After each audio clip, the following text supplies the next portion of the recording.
सटाणा शहराच्या मध्यवर्ती भागातील एकेकाळचे वैभव मानले जाणारे खासगी मालकीचे पाठक मैदान आज अस्तित्वाच्या संकटात सापडले आहे।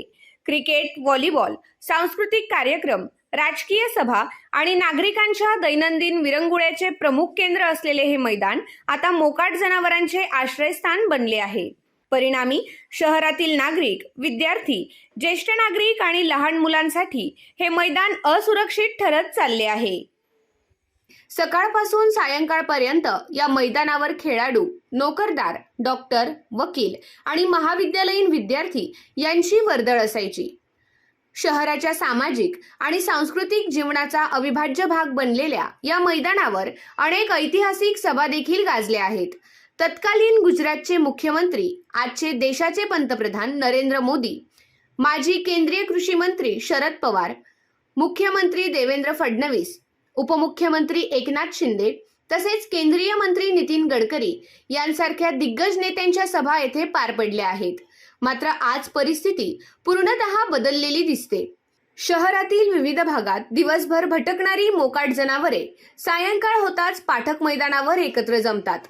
मैदानावरच त्यांचा कायम मुक्काम असल्याने नागरिकांना या परिसरातून पायी जाणेही धोकादायक बनले आहे। टोकदार शिंगे असलेली जनावरे अचानक धाव घेत असल्याने अनेक नागरिक भयभीत होतात, तर दुचाकी आणि चारचाकी वाहन चालकांनाही वाहतुकीत अडथळे निर्माण होत आहेत। शहरातील वाढते काँक्रिटीकरण आणि हिरवळ हरवल्याने जनावरांसाठी चाऱ्याची टंचाई निर्माण झाली आहे। परिणामी शिळे अन्न खाणाऱ्या या जनावरांची विष्ठा मैदानावर पसरलेली दिसते। त्यामुळे दुर्गंधी वाढत असून डास मच्छरांचाही प्रादुर्भाव वाढला आहे। आरोग्याच्या दृष्टीनेही ही परिस्थिती चिंताजनक बनली आहे। विशेष म्हणजे मैदानालगत असलेल्या नाना नानी पार्कमध्ये येणाऱ्या ज्येष्ठ नागरिकांनाही याचा मोठा त्रास सहन करावा लागत आहे। आपल्या नातवंडांसोबत निवांत वेळ घालवण्यासाठी येणाऱ्या आजी आजोबांसाठी मैदानातील असुरक्षित वातावरण मोठी अडचण ठरत आहे। लहान मुलांच्या खेळण्याच्या जागेवरही आता मोकाट जनावरांचा ताबा असल्याचे चित्र दिसून येते। मोकाट जनावरांमध्ये अनेकदा आपापसात संघर्षही होतात। जनावरांच्या झुंडी अचानक सुसाट धावत सुटल्याने रस्त्यावरून जाणाऱ्या नागरिकांच्या जीवितास धोका निर्माण होतो।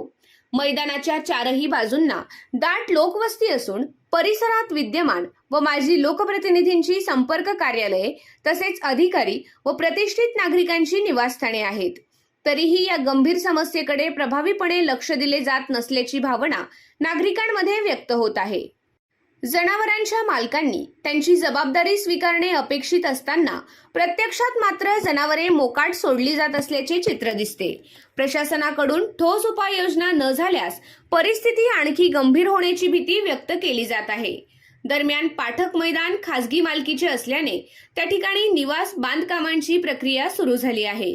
त्यामुळे भविष्यात हे मैदानच अस्तित्वातून नाहीसे होण्याची शक्यता निर्माण झाली आहे। शहराच्या राजकीय, सामाजिक आणि सांस्कृतिक कार्यक्रमांचे केंद्र असलेली ही जागा लवकरच इतिहास जमा होण्याच्या मार्गावर असल्याची खंत नागरिक व्यक्त करत आहेत।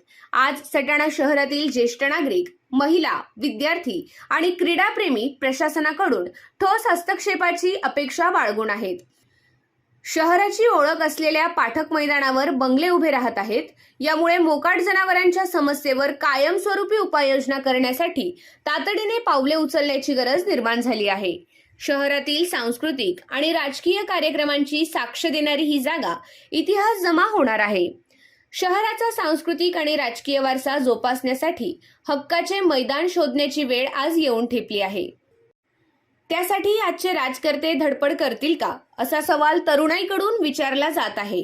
शहरात फिरणाऱ्या मोकाट जनावरांना शिळे अन्न खाऊ घातले जाते, त्यांना हिरवे गवत खाऊ घालण्याची आवश्यकता असताना तसे दिसत नाही, तर पिण्याच्या पाण्याची व्यवस्थाही नसल्याने जनावरांचे पोट फुगते आणि त्यातून येणाऱ्या विष्ठेची दुर्गंधी पसरून नागरिकांना आरोग्याच्या समस्यांना सामोरे जावे लागते।